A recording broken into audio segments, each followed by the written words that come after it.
Um, COP28 actually attracts around 70,000 visitors into the city.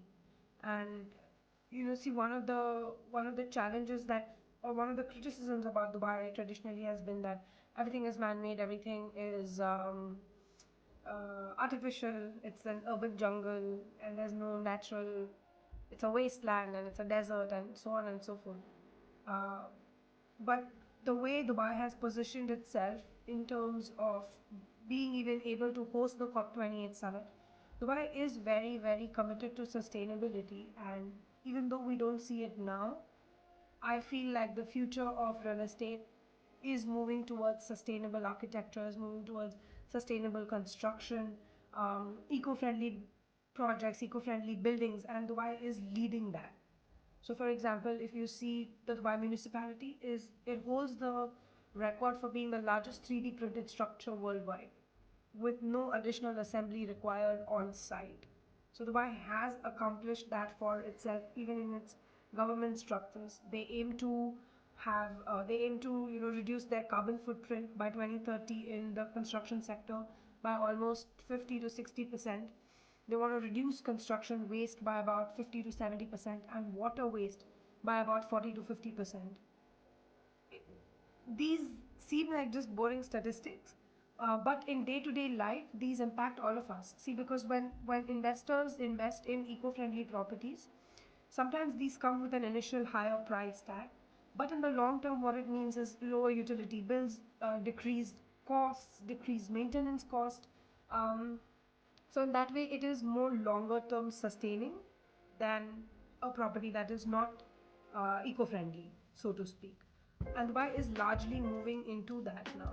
I think that's where the focus should be for everyone. And if you see, even in terms of building sustainable communities, Dubai has started doing that. So you will see all the mega developments by the tier one developers are essentially cities within themselves. They're self-sustaining spaces that have everything from schools to malls to groceries to kids play areas to clubhouses and so on and so forth.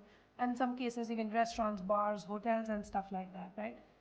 One of the reasons why Dubai is also moving into that segment is to promote pockets where people live, and then that reduces their drive time, that reduces the carbon emissions required to travel on a day-to-day basis, and so on and so forth. So we are moving into sustainable communities. Like if you see even what they did with the Expo 2020 site.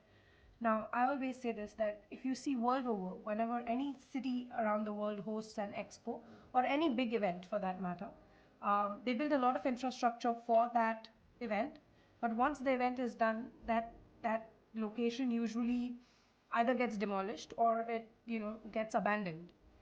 With Dubai, the way they've chosen the location for Expo 2020, they did it with the intention of Dubai's vision for 2040, where they built an Expo city and an Expo valley around it. They converted that site into townhouses and villas and apartment buildings.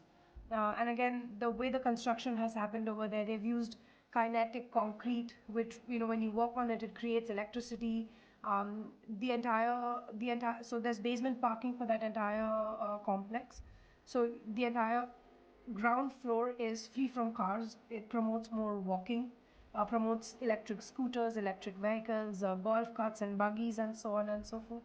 So I feel like it's very, very nice. Now, again, they already have a mall, a metro station, an exhibition center, and all of that within that community today.